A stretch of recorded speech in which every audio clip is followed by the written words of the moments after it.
Hi there, I'm Sean B. Pasternak. I'm here with my beautiful wife, Jody, and we're here in Las Vegas where we're going to learn about some communications lessons from Las Vegas. I thought we're here on vacation, Sean.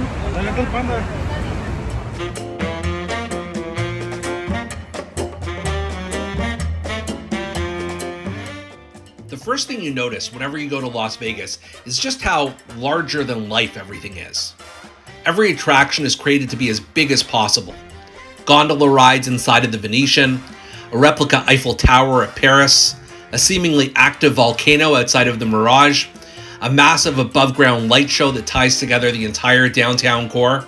You get the picture. All of these displays demand your attention because they're so big, loud, and colorful. Now, how does this apply to communications? An active volcano may not be in the annual budget, but you can use attention-grabbing words, colorful language, and powerful modifiers to get as much attention as possible when you're creating an announcement, whether for internal or external audiences. And just like in Sin City, your audience will notice when you're putting forth the biggest possible effort. Now, obviously, that's not going to be the case for every project you do. Sometimes you're going to need to exercise a bit more modesty or restraint, but if you can go all out, why wouldn't you? This was my 9th visit to Las Vegas over the past quarter century, and the year-to-year differences to the casino floors have been relatively minor. So taking that into consideration, why can't I find my way out of the building so I can get into the blisteringly hot desert weather? Trying to find your way out of here sometimes can feel like you're in the middle of a maze, especially if you're really just trying to get out of the building and into sunlight. It's intentional. You've probably heard that there are never any clocks in casinos, but not only that, even the brightly lit signage doesn't always point you to the exit. Why is that?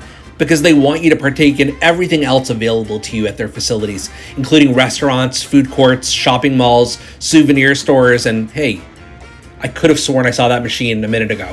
I must be going around in circles. Anyways, this click and drag approach can also apply to communications.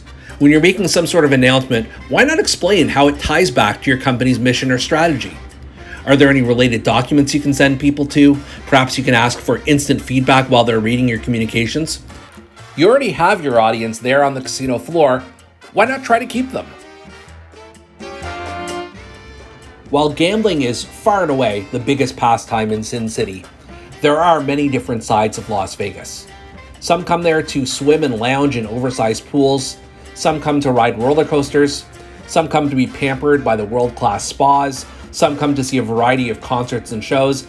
And some come there to be treated like a VIP no matter what they do. I've heard some people even come to Las Vegas for romance. Right here in front of the Bellagio fountains that will come on a little later this evening. This is also where I proposed to Jody in 2014.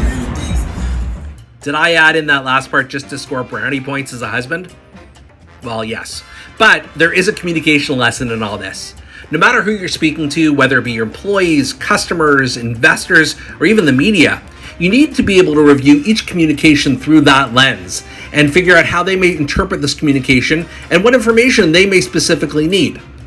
Sure, the key points and language should likely be aligned so that you're not giving different information out to each group, but you may need to restructure certain pieces so that the specific audience you're speaking to feels like a VIP. My favorite moment from trip number 9 to Las Vegas was a half-day journey to Red Rock Canyon, an area that was just a short drive off of the main strip. Jody and I went as part of a tour group, and it was one of the only things we'd really booked in advance. Now, I would highly recommend this tour. Not only was the entire mountainous region just breathtaking, but from the minute we looked into booking tickets, the process was incredibly easy. All of our questions were answered quite quickly and easily.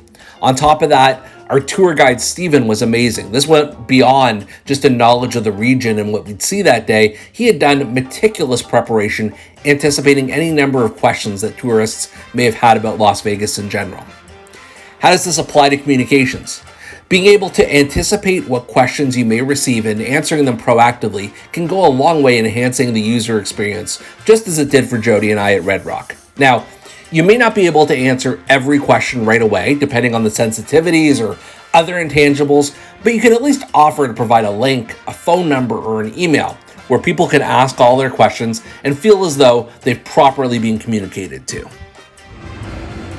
Thanks for watching our video on communications lessons from Las Vegas. If you have any feedback, any questions, feel free to reach out.